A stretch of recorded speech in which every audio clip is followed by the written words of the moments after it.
Oggi sono qui nel centro penitenziario di Secondigliano, si chiama Pasquale Mandato e vi voglio raccontare cosa succede nel carcere grazie al cappellano del carcere, Don Salvatore. Sì. Don Salvatore, tu sei il cappellano, Uno dei cappellani che uno sta dei qui. cappellani. Sì. Ho iniziato questa vocazione nella vocazione da seminarista. Ci tengo a precisare che io vengo da una zona abbastanza difficile, sì, Giuliano, le Palazzine. E quindi rapportarmi con i detenuti che sono qui è stato molto più semplice, no? Perché comunque, parlando della mia vita passata, che facevo buttafuori, pugile, allora questo mi ha permesso di rapportarmi in modo diverso con i detenuti. Se vi interessa sapere un attimino quello che ci racconterà Don Salvatore, rimanete, perché comunque siamo in una struttura penitenziaria, altrimenti se non vi siete fatti ancora arrestare, fatevi arrestare. Don Salvatore, allora mi raccontavi che tu hai fatto il buttafuori, sì. Hai avuto anche un passato in un quartiere difficile, sì. E poi come sei passato da lì al sacerdozio? Come tutti i ragazzi di 18 anni che fanno pugilato volevo spaccare il mondo, no? Quindi ero una persona dalla rissa facile, prendevo subito questioni. Mi è stato fatto un invito di andare in missione in Albania e anche lì avevo la presunzione di che cosa fare in Albania. Poi ho visto la povertà di quelle persone nonostante la loro povertà avevo sempre il sorriso sulle labbra e mi sono accorto che questo sorriso era dato dalla fede. Allora mi sono detto, se io ho una casa, ho un lavoro, ho una fidanzata, ho degli amici, Dio cosa mi può dare? È iniziato il mio cammino verso la conversione. Ho iniziato a frequentare la parrocchia del mio quartiere, a allontanare un po' quegli amici che purtroppo vivevano una vita un po' più disagiata e finché non ho deciso di diventare sacerdote. Poi da sacerdote mi sono accorto che la mia vocazione è anche quella di venire a carcere, sapete del carcere, no? E quindi da là è iniziato il mio cammino, la mia vocazione. Oggi stare dentro un carcere, cioè avere a che fare con i detenuti, dice ovviamente il tuo passato ti ha agevolato e tutto quanto, però così l'impressione è che non è neanche facile, perché tu c'hai cancelli, controlli, sì. Comunque persone che hanno la libertà ridotta in alcuni casi o comunque completamente annullata in altri. Come si fa a spiegare a queste persone che magari c'è un domani, che ci si può riprendere? Il nostro compito di cappellano è proprio questo, quello di far capire che la detenzione è solo un momento, poi dipende da loro se vogliono cambiare vita.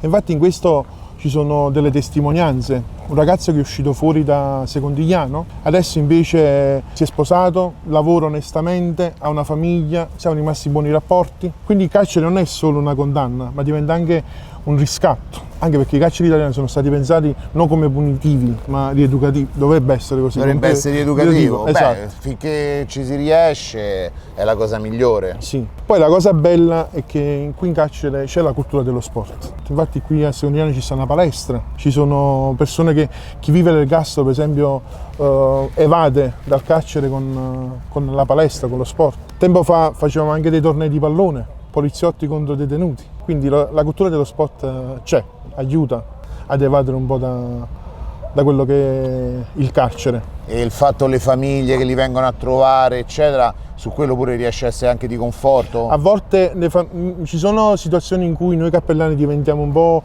l'anello di congiunzione con le famiglie, perché non sempre tutti hanno l'opportunità di venire qui, perché magari a volte manca anche solo il biglietto del pullman per venire qui. Quindi noi diventiamo l'anello di congiunzione tra la famiglia e il detenuto, diventiamo i cuscinetti un po' sociali, no? Magari qualche detenuto che non ha né detergente né magliette, allora siamo noi lì che diventiamo un po' da supporto a queste situazioni. Tante volte noi abbiamo il pregiudizio sui detenuti, non deve essere così, perché mi rendo conto che tutti possiamo entrare in un carcere, basta una semplice litigata andata male, no? Un pugno, ecco, un errore e si può entrare in carcere, quindi non dobbiamo essere pregiudiziosi verso i detenuti. Sicuramente tu, avendone conosciuti tanti, avendone anche aiutati tanti, puoi anche dire che secondo me ci sono la maggior parte persone che vogliono essere aiutate e che magari nella loro testa hanno capito l'errore. Poi c'è anche chi continua purtroppo a delinquere. Nasce così, esatto. Morirà così e continuerà a delinquere. Però la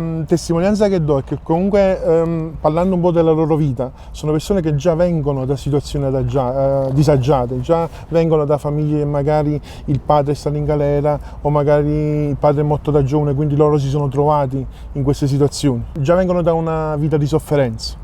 E la risposta nell'andare a delinquere è semplicemente rabbia che loro hanno dentro e prendono questa strada che è sbagliata. E la parte rieducativa, quale potrebbe essere, diciamo, la funzione migliore? Lo sport sicuramente, perché come hai detto tu ti permette di evadere, ti permette di scaricare le tensioni eccetera, e invece la parte, che ne so, studio? Sì, noi qui abbiamo un polo universitario all'interno del carcere, infatti alcuni detenuti sono laureati in sociologia, quindi la cultura è un'altra risposta alla delinquenza, no? Oltre allo sport.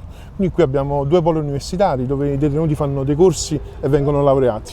Quali sono le cose che lamentano di più? Il carcere dovrebbe essere rieducativo, mentre invece c'è un'assenza dello Stato anche all'interno del carcere. Quindi quello che i detenuti si lamentano è che invece di uscire qui magari rieducati alla società, escono ancora più arrabbiati dalla società, perché ci sono parecchie carenze, difficoltà. Cioè, più vieni trattato male e più ti incattivisci, Esatto. non vieni fiaccato. Fiacco nel momento in cui sto dentro, ma quando esco sono arrabbiato col mondo, ed è quella forse la cosa da capire. Poi l'unione tra cultura, sport e un buon trattamento, perché tanti ti dicono vabbè, hai commesso reato, ma puoi pure un buon trattamento, ma il buon trattamento poi è finalizzato per far sì che quando sei fuori sei tornato più civile di quando sei entrato, Sì. è la cosa più importante. Però quello che gioca a svantaggio dei detenuti è che purtroppo la nostra società mette un marchio. Quando sai che sei un ex detenuto, capita che spesso non trovi lavoro, spesso vieni ghettizzato, quindi la risposta della Chiesa anche su questo è quello di inserire. Noi qui a Secondigliano abbiamo addirittura un laboratorio di sartoria dove facciamo lavori che poi vengono venduti all'esterno e quindi offriamo lavoro ai detenuti che già sono inseriti in questo contesto. Quando ti trovi davanti a storie più dure e proprio da accettare, come ad esempio l'ultimo fatto di cronaca del ragazzo che ha perso la vita per un proiettile vagante e che probabilmente verrà messo qui il stesso Già c'è qui, lo posso dire, è qui in istituto. Te, come uomo, come prete, come fai? Come uomo faccio rimergere in me l'ex pugile, lo metterei sul ring e faccia a faccia lo prenderei a schiaffi, appunto perché almeno siamo ammi pari. Da prete faccio invece emergere la misericordia, cioè vedere l'uomo che comunque è ferito, perché un uomo che fa un gesto del genere comunque è un uomo ferito, è un povero, no?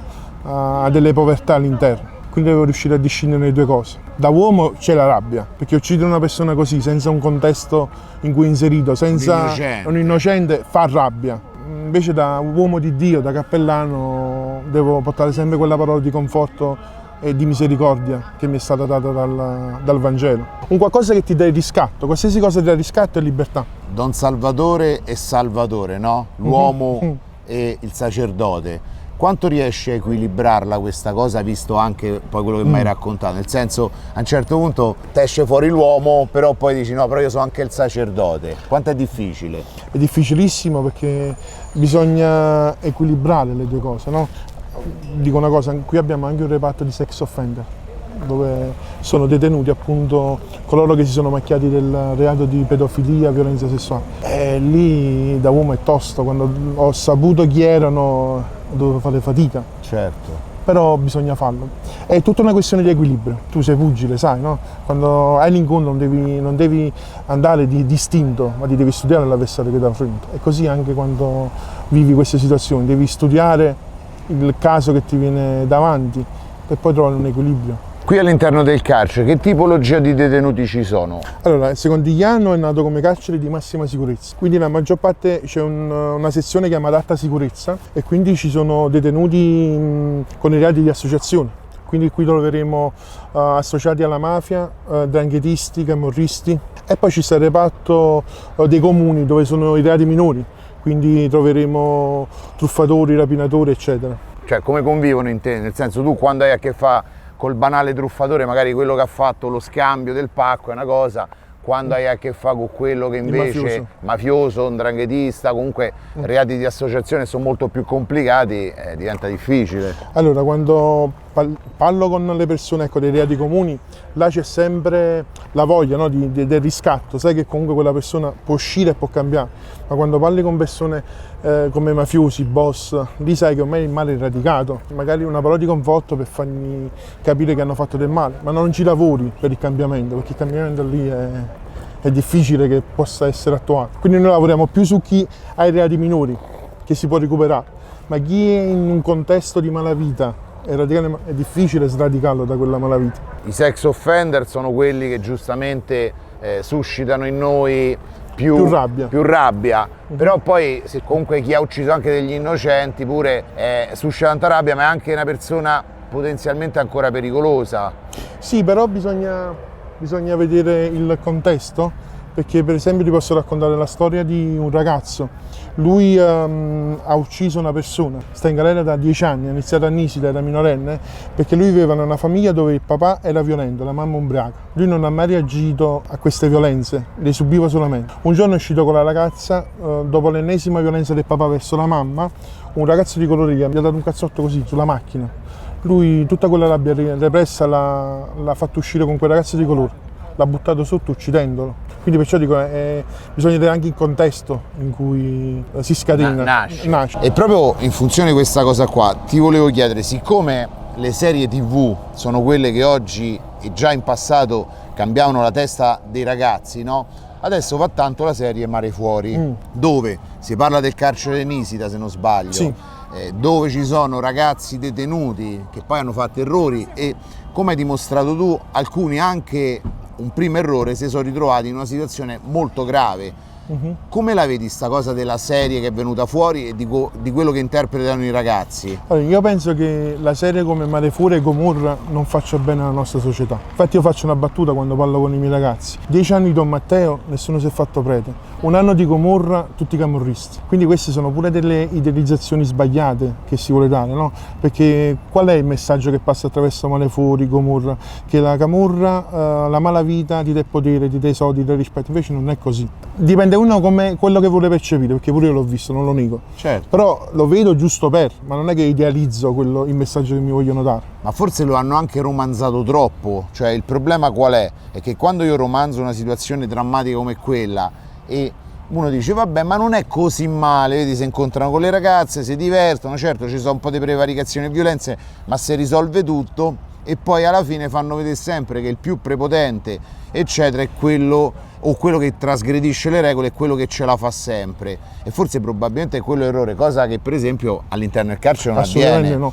Infatti ho visto un'intervista del comandante della polizia di Nisida, e ha smentito tutto, ha detto non è vero un rapporto così con i detenuti, anzi è solo fantasia, non esiste un rapporto così amichevole tra poliziotti e detenuti, anche perché diceva il comandante che i detenuti comunque vedono il poliziotto come un nemico, colui che ti ha tolto la libertà, e quindi è impossibile avere un rapporto così come ha fatto vedere Mare Fuori, è tutto falso. Addirittura c'è chi per salvarsi, come la ragazza, per scappare da un matrimonio combinato si fa arrestare, no? Come per dire fantasia, il sì. Carcere è la salvezza, no? È sbagliato anche quello. È la salvezza nel momento in cui io nel carcere capisco i miei errori e quindi esco con il presupposto di non fare più quegli errori, ma non come Mare Fuori che mi faccio arrestare perché devo scappare dalla situazione. Privato della propria libertà in una cella, perché tu comunque non è che sei libero tutti i giorni, quindi rinchiuso in una cella. Sfido a chiunque a dire che sia un qualcosa che ti può salvare. Quello che ho percepito più fallimento è stato quando un ragazzo che mi è stato portato qui in carcere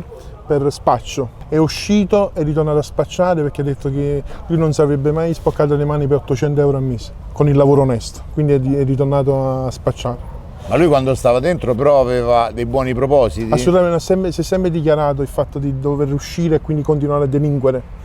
Quindi là c'è fallimento perché come prete, come cappellano, come uomo, perché non sono riuscito a inculcargli quello che è la legalità, no? Che è vero, ti spacchi le mani per 800 euro al mese, però la sera vai a letto tranquillo, sereno, sai di non aver venduto morte a altri ragazzi.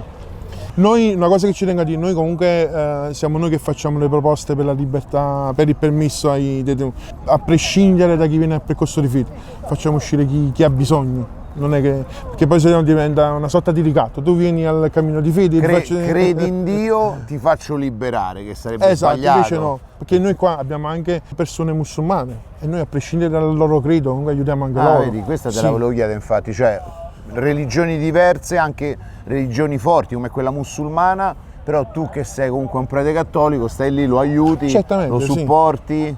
Infatti su questo posso raccontare un episodio. È venuto da noi un marocchino di religione musulmana, non aveva capito che ero il cappellano. Allora mi ha chiesto un aiuto. Nel momento in cui si è accorto che avevo il colletto, mi ha detto: papà, io sono musulmano. Ho detto: a me non importa, cioè sto qua per aiutare chiunque. Lui adesso ha fatto il cammino per diventare cattolico, per farsi battezzare, perché ha detto lui da quando sta in galera non ha trovato nessun imam, sarebbe il loro prete musulmano, Sì, sì. che l'ha aiutato, è stato abbandonato a se stesso. Quanti detenuti ci sono in questo carcere? All'incirca 1700 detenuti. 1700 Sì. sono tanti. E i poliziotti in proporzione quanti sono? Scarsi 200 poliziotti. E ti sei mai sentito anche tu un po' recluso? I primi mesi sì, dovevo farci l'abitudine con quei cancelli che si aprivano, si chiudevano. Il blino che si chiude, il rumore, sbatte. Sì. E essere un po' in raccordo anche tra il poliziotto e il detenuto.